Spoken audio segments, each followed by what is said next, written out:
সেই জান্নাতটা যে দরজা আছে, আমরা জানি জান্নাতের দরজা কয়টি? 8টি। একটা দরজা থেকে আরেকটা দরজার দূরত্ব কত জানেন?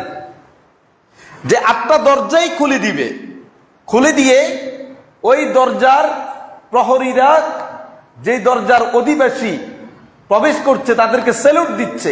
এক একটা দরজার দূরত্ব কত?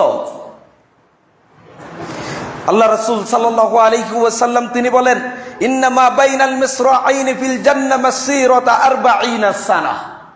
এক দরজার এক শাটার থেকে আরেক দরজার শাটার পর্যন্ত পৌঁছতে 40 বছরের দূরত্ব। সুবহানাল্লাহি ওয়া বিহামদি। 40 বছর কি পায়ে হেঁটে?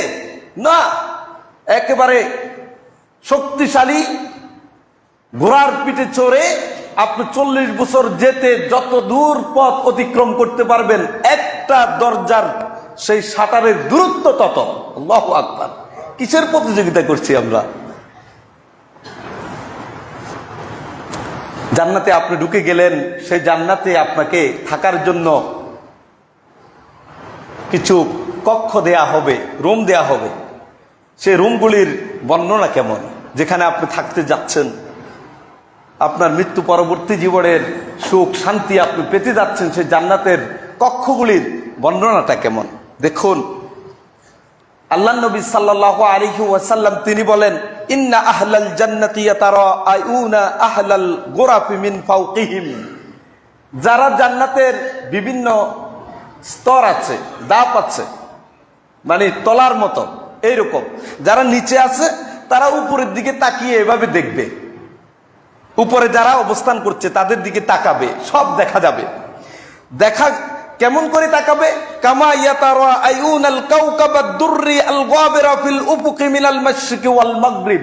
ও যেমনি ভাবে পৃথিবীর পূর্ব এবং পশ্চিমের আকাশগুলিতে দীপ্তমান প্রজ্বলিত তারকারাজি দেখার জন্য তোমরা এভাবে তাকাও, ঠিক এইভাবে জান্নাতের যে জায়গাতে তুমি অবস্থান করবা, এখান থেকে উপরে যারা আছে তাদের দিকে এভাবে তুমি মাথা উঁচু করে তাকিয়ে দেখবা কত না সুন্দর সেই কক্ষগুলি।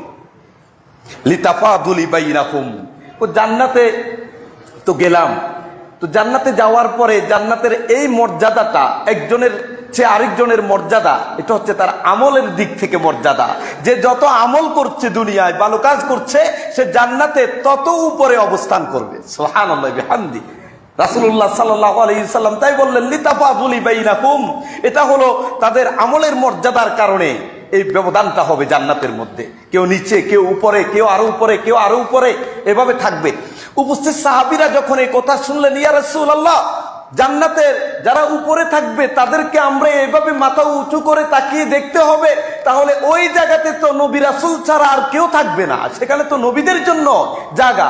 একেবারে প্রজ্বলিত দীপ্তময় তারকারাজির মতো এই কক্ষগুলি তো সাধারণ মানুষের জন্য না।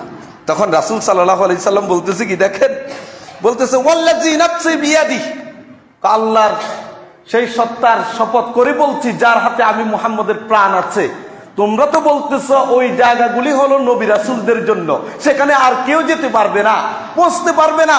আমি শপথ করে বলছি এটা রিজালুন আমানু বিল্লাহ ওয়া সাদ্দাকুল মুরসালিন।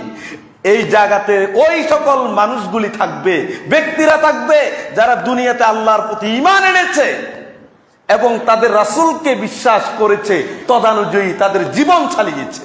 আল্লাহু আকবার।